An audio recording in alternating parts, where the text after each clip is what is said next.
¿Alguna vez nos hemos parado a pensar que navegar por Internet podría estar literalmente cambiando nuestro cerebro? Suena un poco a ciencia ficción, ¿verdad? Pues bueno, hoy vamos a ver que no lo es tanto. Vamos a desentrañar dos conceptos que son clave para entender esto. Por un lado, el conectivismo, que nos dice que aprender ya no es algo que pasa solo en nuestra cabeza, sino en las redes que nos conectan. Y por otro, la neuroplasticidad, esa capacidad asombrosa que tiene nuestro cerebro para reconfigurarse con cada nueva experiencia. Vale, y para que no nos perdamos, aquí tenemos nuestra hoja de ruta. Primero vamos a ver cómo es aprender hoy en plena era digital. Luego nos meteremos de lleno con el conectivismo para entender qué es eso del conocimiento en la red. Después pasaremos a la neuroplasticidad, a ese cerebro que se adapta. Juntaremos estas dos grandes ideas y para terminar veremos qué significa todo esto para la educación. Vamos a ello. Vamos a empezar por algo que conocemos de sobra, nuestro día a día. Vivimos, o más bien nadamos, en un auténtico océano de información, ¿a que sí? Notificaciones, artículos, vídeos, mensajes. Estamos todo el santo día conectados. Pues bien, este es el nuevo paisaje, el nuevo ecosistema en el que, nos guste o no, aprendemos. Claro, toda esta balanza constante de información nos obliga a plantearnos algo muy de fondo. A ver, si antes aprender era como, no sé, como coleccionar libros valiosos y raros, y ahora se parece más a intentar beber de una boca de incendios, ¿no debería cambiar la propia idea de lo que significa aprender? A lo mejor las viejas reglas del juego ya no nos sirven. Y es justo aquí donde entra en juego nuestro primer gran concepto del día, el conectivismo. Podríamos decir que es una teoría que intenta poner un poco de orden y darle sentido a cómo aprendemos en este mundo tan conectado. El conectivismo, propuesto por teóricos como Siemens o Downes, nos viene a decir algo que la verdad es bastante radical. Nos dice que el conocimiento ya no está solo guardado dentro de nuestra cabeza, está ahí fuera, distribuido en una red inmensa de personas, de bases de datos, de herramientas. Así que aprender, en realidad, ya no es tanto una cuestión de memorizar, sino de saber cómo conectarse a esa red y sobre todo de cómo navegar por ella. Pensemos un segundo en lo que esto supone. Es un cambio de paradigma total.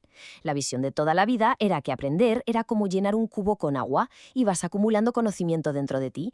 Pero el conectivismo te dice, oye, que a lo mejor es más importante saber dónde están todos los grifos y cómo funcionan. El verdadero valor está en la capacidad de acceder a ese conocimiento, no solo en poseerlo. Y claro, ¿de qué está hecha esa red? Pues de lo que se llaman nodos. Y un nodo puede ser casi cualquier cosa, ¿eh?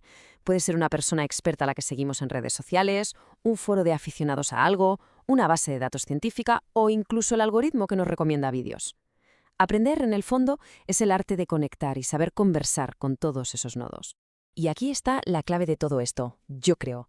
La habilidad crítica. La más importante hoy en día ya no es tener todas las respuestas metidas en la cabeza, es saber hacer las preguntas correctas y, fundamental, saber a qué nodos, a qué fuentes tienes que acudir para encontrar esas respuestas. Es como si nos tuviéramos que convertir en una especie de curadores activos de nuestro propio conocimiento. Vale, vamos a dar un giro ahora. Dejamos por un momento el mundo externo de las redes digitales y nos vamos a meter de lleno en el alucinante universo que tenemos dentro de la cabeza, nuestro cerebro. Porque mientras estamos ahí fuera conectándonos a todo, en nuestro interior está pasando algo extraordinario.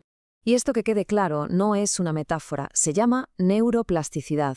Es el mecanismo biológico que permite a nuestro cerebro, reinventarse constantemente. Cada vez que aprendemos algo nuevo, da igual si es una habilidad motora o un concepto súper abstracto, estamos, literalmente, modificando los patrones de activación y fortaleciendo redes neuronales. La experiencia de verdad nos esculpe el cerebro. Así que, por favor, olvidemos ya esa idea tan antigua de que el cerebro es como un disco duro que se desarrolla en la juventud y ya está. Para nada. Es mucho más emocionante. Nuestro cerebro es una obra en construcción permanente. Se adapta, se reorganiza cada día en respuesta a todo lo que hacemos, a lo que leemos, a lo que experimentamos, especialmente en un entorno digital tan intenso como el actual. Pero ojo, todo este interés por la neurociencia es fantástico, pero también tiene su lado B, su peligro. La aparición de los famosos neuromitos. Seguro que nos suenan. Son esas ideas sobre el cerebro que suenan muy bien, se repiten hasta la saciedad, pero que la ciencia ya ha demostrado que son falsas. De hecho, los expertos nos avisan de que hay que tener mucho cuidado con eso de aplicar los hallazgos de la neurociencia al aula sin más. Un ejemplo clásico, que seguro que lo hemos oído 1000 veces, es lo de los estilos de aprendizaje basados en si eres de cerebro izquierdo o de cerebro derecho. Pues bien, eso no tiene respaldo científico. La neurociencia nos ofrece pistas muy valiosas, pero no son recetas mágicas para la educación. Y ahora sí, llegamos al momento de unirlo todo. ¿Qué pasa cuando juntamos estos dos mundos? El mundo de las redes externas de información con el de nuestras redes neuronales internas. Aquí es donde la cosa se pone de verdad interesante. Por un lado, tenemos ese gigantesco ecosistema digital, un universo de información, de conexiones, de comunidades, todo al alcance de nuestros dedos. Ese es, como decíamos, el terreno de juego del conectivismo. Y por otro lado, y esto es lo fascinante, cada clic que hacemos, cada vez que deslizamos el dedo por la pantalla, cada conversación que tenemos en línea, todo eso está enviando señales que están reconfigurando las redes neuronales dentro de nuestro cerebro.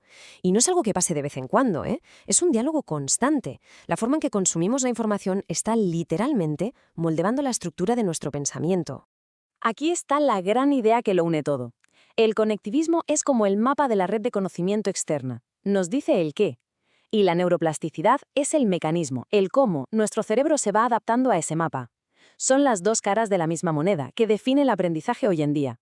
Entonces, la pregunta del millón es, ¿qué significa esta conexión tan potente para la forma en que enseñamos y aprendemos?